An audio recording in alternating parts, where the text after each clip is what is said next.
আমেরিকায় একটা বক্তব্যে আমি বলেছিলাম, ইনসাফের দাবি পূরণ করতে গিয়ে মহিলাদের কর্মঘণ্টা কমিয়ে দেওয়া হবে। অনেকে এটার ভুল ব্যাখ্যা করেছেন। এখন আরেক দল বলছে, আহারে গেল তো গেল, সব গেল। তো কি অপরাধটা আমি করলাম বলেন তো? এই যারা আমার দিকে কামানের গুলি ছোড়া শুরু করলেন, আমি আশা করব আমার এই কথাগুলা শোনার পরে তারা একটু শান্তি পাবেন ইনশাআল্লাহ। এটাও আপনাদেরকে মেনে নেওয়ার জন্য প্রস্তুত থাকতে হবে। যে যুব সমাজ 24-এ বুক চিতিয়ে লড়াই করেছে, জীবন দিয়েছে, পঙ্গু হয়েছে, কেউ কেউ আশঙ্কা করেন আগামী নির্বাচনে কেউ গাছে কাঁঠাল রেখে গুফে তেল দিচ্ছেন, মাসল আর ব্যাগ মানির মাধ্যমে অন্যের বুট হাইজ্যাক করবেন। তাদের প্রতি আমাদের স্পষ্ট বার্তা, আমরা যুবক হয়ে বিস্ফোরিত হব ইনশাআল্লাহ। এই যুবকদের ভোট, আমার ভোট নিয়ে কেউ কাড়াকাড়ি করুক, এটা আমরা বরদাস্ত করব না। যুবকরা, তোমাদের ভোট তোমরা দিবা, আমরা তোমাদের পাশে থেকে লড়াই করব, তোমাদেরকে সাহস যোগাবো, শক্তি যোগাবো। কোন ডাকাত তোমাদের বুটের দিকে হাত বাড়ানোর জন্য দুঃসাহস না দেখায়। এখন থেকে সেইভাবে যুবকদেরকে প্রস্তুত হতে হবে। তোমার যাকে পছন্দ তাকে ভোট দিও, আমাকে দিবা না দিবা এটা তোমার ব্যাপার, কিন্তু তোমার ভোটের জন্য আমরা লড়ে যাব ইনশাআল্লাহ। আমাদের এই যুব সমাজ এখন আর পিছন নিয়ে কামড়াকামড়ি করতে চায় না, এখন তারা সামনে দেখতে চায়। আমরা তাদেরকে আশ্বস্ত করছি, দুনিয়ার জায়গায় জায়গায় ঘুরে তোমাদের জন্য ফেরি করব ইনশাআল্লাহ।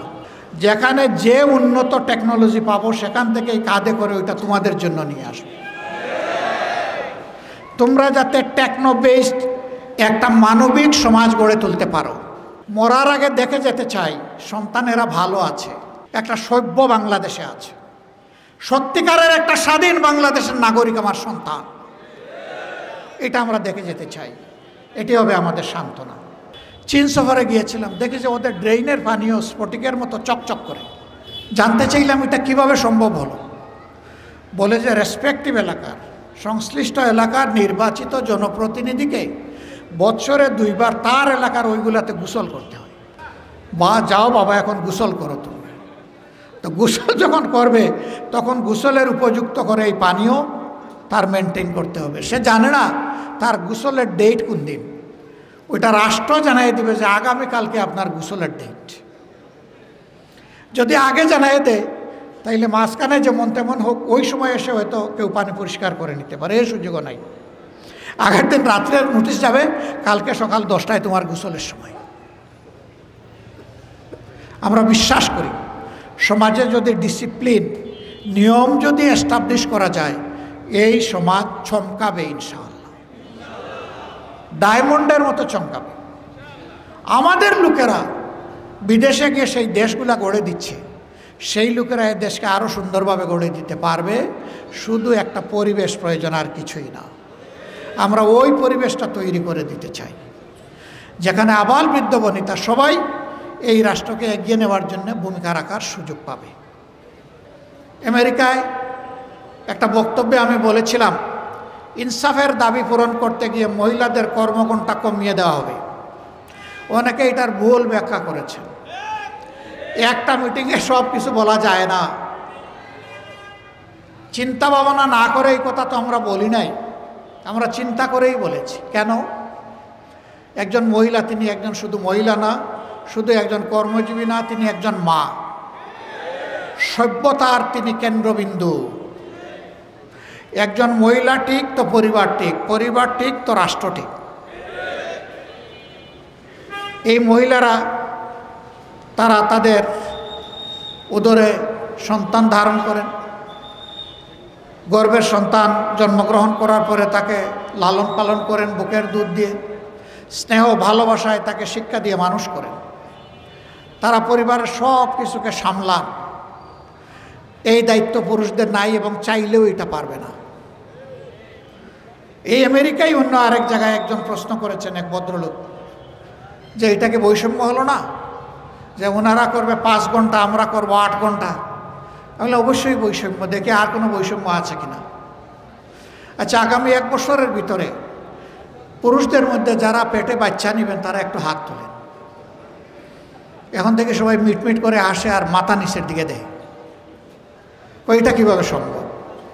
আচ্ছা, এটা পারবেন না, বুঝলাম, এটা অনেক অসম্ভব জিনিস। আচ্ছা ঠিক আছে, এটা পারলেন না। আপনার স্ত্রী যে বাচ্চাটা জন্ম দিবেন, সেই বাচ্চাটাকে বুকের দুধ যারা খাওয়াবেন, নিজের বুকের দুধ, তারা একটু হাত তোলেন। এবারও হাসে, বলে যে এটাও তো সম্ভব না। আমি বললাম যে তাইলে কি এটা বৈষম্য না?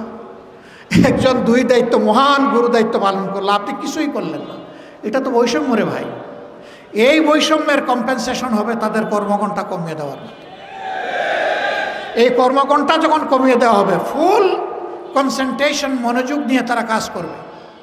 5 ঘন্টা পরে সে তার বাচ্চার কাছে ফিরে যাবে, বাচ্চাকে সময় দিবে, লালন পালন করবে, পরিবারের অন্য দায়িত্ব পালন করবে। এটা তো সমাজেরই কাজ। এখন আরেক দল বলছে আহারে গেল তো গেল, সব গেল। আগে এমনিই অনেকে মহিলাদেরকে কাজে নিয়োগ দিতে চায় না, এখন যখন দেখবে 5 ঘন্টা, তখন তো আর দিতেই চাইবে না। হ্যাঁ ভাই, 5 ঘন্টা আমার একজন মা, একজন বোন ডিউটি করবেন, কিন্তু ইনশাল্লাহ তারা 8 ঘন্টার বেতন পাবেন। এই বোঝা গিয়ে যিনি এমপ্লয়ার, নিয়োগকর্তার ঘাড়ে এটা পড়বে না, এটা রাষ্ট্রের দায়িত্ব। আমরা সেই ওয়েলফেয়ার রাষ্ট্র, কল্যাণ রাষ্ট্রটা করতে চাই, যা জনগণের কল্যাণে নিবেদিত হবে, যার আয় ব্যয় সব কিছু আবর্তিত হবে জনগণের কল্যাণকে কেন্দ্র করে। ইনশাআল্লাহ এই মাদেরকে এখান থেকে সম্মানিত করা হবে। তবে যদি কোনো মা স্বেচ্ছায় তিনি বলেন যে না, আমার সুযোগ আছে, আমার বাচ্চারা বড় হয়ে গেছে, আমি 8 ঘন্টা কাজ করেই আমি 8 ঘন্টার বেতন নেব, তাকে আলাদাভাবে সম্মানিত করা হবে ইনশাআল্লাহ। এখন বাকি যে 3 ঘন্টা থাকলো, এটা কিভাবে পোষাবে? এই 3 ঘন্টার জন্য পার্ট টাইমার যারা 5 ঘন্টাও পারবে না, 8 ঘন্টাও পারবে না, এরকম অনেক মহিলা আছেন, তিনি 3 ঘন্টা পারবেন, তিনি ওই 3 ঘন্টা কাজ করবেন, তিনি 3 ঘন্টার বেনিফিট নেবেন ইনশাআল্লাহ। তাইলে একজন মানুষের জায়গায় আরেকজন মানুষ কিন্তু ফিট হয়ে গেল। ওনাকে বলছে এর মাধ্যমে জব কমে যাবে, জব তো বেড়ে গেল ভাই, কমলো কোথায়? আগে একজন ছিল, এখন 2 জনের পার্টনারশিপ এখানে বিল্ড আপ হলো। এইভাবে আমরা একটা দরদি সমাজ গঠনে সক্ষম হব ইনশাআল্লাহ, যেখানে পরস্পরের প্রতি শ্রদ্ধা এবং ভালোবাসা থাকবে। আবার কারো ওই রকম সন্তান ছোট নেই, তার সংসারে এত বেশি সময় দেওয়ার দরকার নাই, কিন্তু তার প্রয়োজন আছে, তিনি ওভারটাইম করতে চান। যদি নিয়োগকারী সংস্থা তার কাছ থেকে ওভারটাইম সার্ভিস নিতে চায়, আর তার যদি সেই সুযোগ থাকে, সেইটাও বাধা দেওয়া হবে না। সকল দুয়ার খোলা থাকবে, যে যে অপশনে ইন করতে চাইবেন তার জন্য সেই সুযোগটা ওপেন হয়ে যাবে ইনশাআল্লাহ। তো কি অপরাধটা আমি করলাম বলেন তো? এই যারা আমার দিকে কামানের গুলি ছোড়া শুরু করলেন, আমি আশা করব আমার এই কথাগুলা শোনার পরে তারা একটু শান্তি পাবেন ইনশাআল্লাহ। কেউ যদি মনে করেন যে ডাক্তার শফিকুর রহমান এই কথা বলে সমস্ত মহিলাদের ভোট নিয়ে যাচ্ছে, হায় হায় আমাদের কি হবে? ভাই, আপনাদেরকেও যদি সব ভোট দিয়ে দেয় আমার কোনো আপত্তি নাই, কিন্তু মায়েরা বোনেরা যদি তাদের নিরাপত্তা ভেবে তাদের জন্য সবচেয়ে কমফোর্টেবল জোন হিসাবে আমাদেরকে বাছাই করে নেয়, সেটাও আপনাদেরকে মেনে নেওয়ার জন্য প্রস্তুত থাকতে হবে। ওখানেও আপত্তি তুলতে পারবেন না।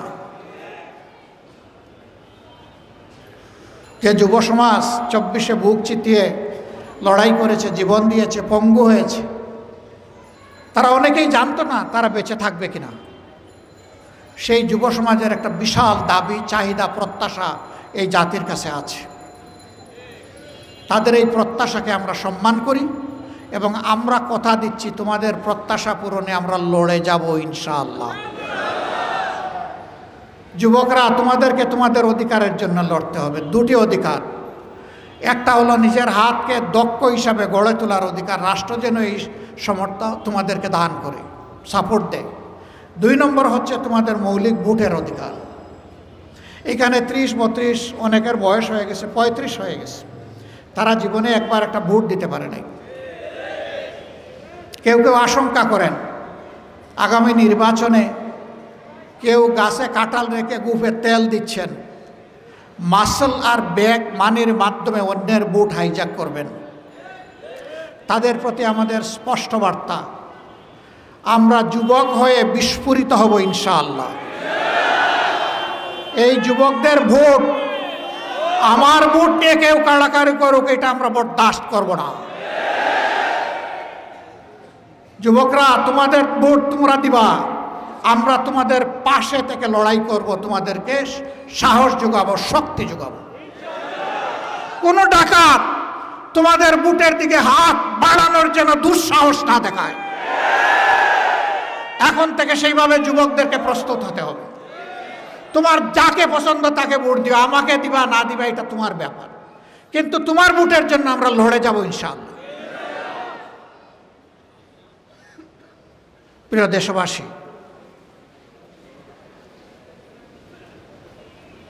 আমরা একটা মানবিক বাংলাদেশ চাই, যে বাংলাদেশটা প্রত্যেকটা মানুষকে সম্মান করবে এবং ভালোবাসবে। এই বাংলাদেশটা আমরা চাচ্ছি। আমরা একটা ক্ষতবিক্ষত একটা মজলুম দল হিসাবে ভাই আমরা পারতাম 5 তারিখের পরে কিছু উল্টাপাল্টা কাজ করে নিতে। হ্যাঁ, উল্টাপাল্টা কাজ করে হয়তো মানুষের কাছ থেকে পার পেয়েও যেতে পারে, কিন্তু আল্লাহর দফতর থেকে কে আমাদেরকে বাঁচাবে? এই জন্য আল্লাহ তাআলাকে ভয় করি বলেই আমরা মানুষকে সম্মান করার পক্ষে। এমনকি একজন অপরাধী, তাকেও তার অপরাধের চাইতে বাইরে, এর বাইরে গিয়ে কেউ কিছু তাদের সাথে করুক, সেটাও আমরা চাই না। আমাদের এই যুব সমাজ এখন আর পিছন নিয়ে কামড়াকামড়ি করতে চায় না, এখন তারা সামনে দেখতে চায়। আমরা তাদেরকে আশ্বস্ত করছি, দুনিয়ার জায়গায় জায়গায় ঘুরে তোমাদের জন্য ফেরি করব ইনশাআল্লাহ। যেখানে যে উন্নত টেকনোলজি পাবো সেখান থেকে কাঁধে করে ওইটা তোমাদের জন্য নিয়ে আসবো। তোমরা যাতে টেকনো বেসড একটা মানবিক সমাজ গড়ে তুলতে পারো। মরার আগে দেখে যেতে চাই সন্তানেরা ভালো আছে, একটা সভ্য বাংলাদেশে আছে, সত্যিকারের একটা স্বাধীন বাংলাদেশের নাগরিক আমার সন্তান, এটা আমরা দেখে যেতে চাই। এটি হবে আমাদের সান্ত্বনা। আমাদের জন্য সবাই দোয়া করবেন। আমরা যে লড়াইয়ের ঘোষণা দিয়েছি, এটা কোনো দলের বিরুদ্ধে নয়, কোনো গোষ্ঠীর বিরুদ্ধে নয়, এটা জনগণের পক্ষে। জনগণের পক্ষে, জনগণের স্বার্থের জায়গায়। আল্লাহর কসম, আমাদের জীবন থাকতে অতীতেও আমরা কোনো অন্যায়ের কাছে মাথা নত করি নাই, আগামীতেও আমরা আপোষ করব না ইনশাআল্লাহ।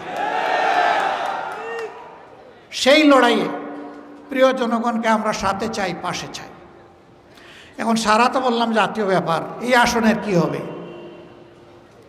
এই আসন একসময় সন্ত্রাস কবলিত একটা জায়গা ছিল।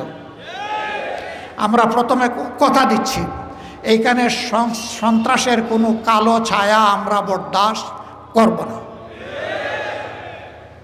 এই এলাকাকে সন্ত্রাসমুক্ত এলাকা হিসাবে গড়ে তোলা হবে ইনশাআল্লাহ। এলাকার যুবকদের চাহিদার দিকে, তাদের মানসিক বিকাশের দিকে আমরা লক্ষ্য রাখব। এখানে উপযুক্ত পার্ক নাই, মাঠ নাই, সুইমিং পুল নাই, যে কয়টা একটু সামান্য বড় চ্যানেল আছে, ড্রেন আছে, সবগুলা ময়লা এবং আবর্জনায় দুর্গন্ধে ভর্তি। আমরা ওই সব ড্রেনগুলোকে স্বচ্ছ পরিষ্কার করব ইনশাআল্লাহ। রাষ্ট্রীয় ফান্ডে পারলে করব, না হয় জনগণের টাকা নিয়ে করব। বলবেন সেখানে কি চাঁদাবাজি হবে? না, হবে না, কোনো চাঁদাবাজি হবে না। জনগণ তার মানবিক দায়িত্ববোধের জায়গা থেকে ইনশাআল্লাহ এগিয়ে আসবে। চীন সফরে গিয়েছিলাম, দেখি যে ওদের ড্রেইনের পানিও স্ফটিকের মতো চকচক করে। জানতে চাইলাম এটা কিভাবে সম্ভব হলো। বলে যে রেসপেক্টিভ এলাকার, সংশ্লিষ্ট এলাকার নির্বাচিত জনপ্রতিনিধিকে বৎসরে 2 বার তার এলাকার ওইগুলাতে গোসল করতে হয়। বা যাও বাবা, এখন গোসল করো তুমি। তো গোসল যখন করবে তখন গোসলের উপযুক্ত করে এই পানীয় তার মেনটেন করতে হবে। সে জানে না তার গোসলের ডেট কোন দিন, ওইটা রাষ্ট্র জানাই দিবে যে আগামীকালকে আপনার গোসলের ডেট। যদি আগে জানাই দেয় তাইলে মাঝখানে যেমন তেমন হোক, ওই সময় এসে হয়তো কেউ পানি পরিষ্কার করে নিতে পারে, এই সুযোগও নাই। আগের দিন রাত্রে নোটিশ যাবে, কালকে সকাল 10টায় তোমার গোসলের সময়। আমরা বিশ্বাস করি সমাজে যদি ডিসিপ্লিন, নিয়ম যদি এস্টাবলিশ করা যায়, এই সমাজ চমকাবে ইনশাআল্লাহ, ডায়মন্ডের মতো চমকাবে। আমাদের লোকেরা বিদেশে গিয়ে সেই দেশগুলা গড়ে দিচ্ছে, সেই লোকেরা এই দেশকে আরও সুন্দরভাবে গড়ে দিতে পারবে। শুধু একটা পরিবেশ প্রয়োজন, আর কিছুই না। আমরা ওই পরিবেশটা তৈরি করে দিতে চাই যেখানে আবাল বৃদ্ধ বনিতা সবাই এই রাষ্ট্রকে এগিয়ে নেওয়ার জন্য ভূমিকা রাখার সুযোগ পাবে। আল্লাহ তাআলা এই তৌফিক আমাদেরকে দান করুন। আমরা ঘুরে ঘুরে এই এলাকার সমস্যাগুলোকে নোট করছি, কোথায় কোন সমস্যা আছে। কিছু কিছু জায়গায় অপরিকল্পিত আবাসন হওয়ার কারণে রাস্তাঘাটগুলো যথেষ্ট সংকীর্ণ। এই রাস্তা দিয়ে অনেক কিছু রাস্তা আছে, একটা অ্যাম্বুলেন্স ঢুকবে বা বের হবে এই সুযোগও নাই। আমরা জনগণকে সাথে নিয়ে কারো বড় কোনো ক্ষতি না করে বড় উপকারটা কিভাবে করা যায়, আলাপ আলোচনা পরামর্শের ভিত্তিতে ইনশাআল্লাহ গায়ের জোরে নয়, এই সমস্যাগুলো আমরা সমাধানের চেষ্টা করব। এটাও সম্ভব মানুষকে যদি মোটিভেশন দেওয়া যায়, বৃহত্তর কল্যাণের কথা যদি তুলে ধরা যায় এবং মানুষের আস্থা যদি পয়দা হয় যে এই লোকরা ধান্দাবাজ নয়, এরা সমাজের স্বার্থে এই কাজগুলো করছে, তখন জনগণ এগিয়ে আসবে আমাদেরকে সহযোগিতা করার জন্য। আমরা সেই জনগণকে বুকে নিয়ে ইনশাআল্লাহ তাদের জন্য একটা কমফোর্ট জোন এখানে তৈরি করার চেষ্টা করব। আল্লাহ যেন আমাদেরকে তৌফিক দান করেন। আপনাদের সবাইকে ধন্যবাদ। দীর্ঘ সময় ধরে আমাদের বক্তব্য আপনারা শুনেছেন। ভালো লাগলে জনগণকে বলবেন, খারাপ লাগলে আমাকে বলবেন, আমি যাতে সংশোধিত হতে পারি, আমি যাতে ভবিষ্যতে এই অযৌক্তিক বক্তব্য বা কথা আর জনগণের সামনে পেশ না করি। আপনারা যে যেখান থেকে এসেছেন, আপনাদের পরিবারের সম্মানিত সদস্যবৃন্দ, আপনাদের পার্শ্ব প্রতিবেশী, কর্মস্থলের সঙ্গী এবং আপনাদের বন্ধুমহল, সবার কাছে আমাদের এই কথাগুলো মেহেরবানি করে আপনারা পৌঁছে দেবেন। যদি আমরা সবাই শপথ নিতে পারি যে আগামীতে একটি পরিচ্ছন্ন বাংলাদেশ আমরা গড়ব, তাহলে আমি বিশ্বাস করি আল্লাহর আসমান থেকে আমরা সাহায্যও পাবো ইনশাআল্লাহ। আমরা কি এই শপথটা নিতে পারি? দুই হাত তুলুন একটু। আপনাদেরকে অসংখ্য মোবারকবাদ। ইনশাআল্লাহ ইনশাআল্লাহ ক্লিন বাংলাদেশ, গ্রিন বাংলাদেশ আমরা সবাই মিলে হাতে হাত মিলিয়ে গড়ব ইনশাআল্লাহ। আল্লাহ হাফেজ। বাংলাদেশ জিন্দাবাদ। বাংলাদেশ জামাতে ইসলামী জিন্দাবাদ। আসসালামু আলাইকুম ওয়া রাহমাতুল্লাহ।